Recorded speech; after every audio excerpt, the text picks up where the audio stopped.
Karl Einolf, Professor of Finance and Economics and Dean of the Bolt School of Business. In this 2-minute lecture, we're going to examine the future value of a dollar that you have today. So imagine you go to Starbucks and you spend $4 on a cup of coffee. What could you have done with that $4? Well, you could have saved it, invested it, put it into a retirement account, and had the money later on in retirement. And so I want to calculate the future value of the $4 that we just spent on the cup of coffee. So as any student of finance knows, the future value is the present value multiplied by 1 plus the rate of interest to the nth power.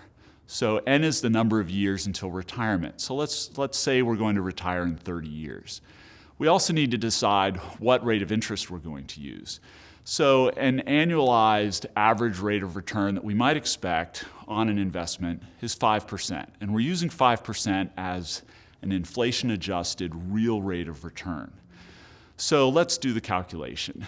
The $4 will grow to, so the future value will be $4 times 1.05 to the 30th power, or $17.29. So that $4 cup of coffee is actually costing us $17.29 in lost retirement income.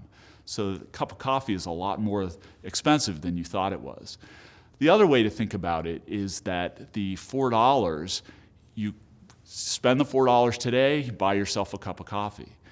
Instead, you could save that $4, and in your retirement, you'll have $17.29, enough to buy yourself a cup of coffee, each of 3 of your friends a cup of coffee, and even have a little left over to tip the barista.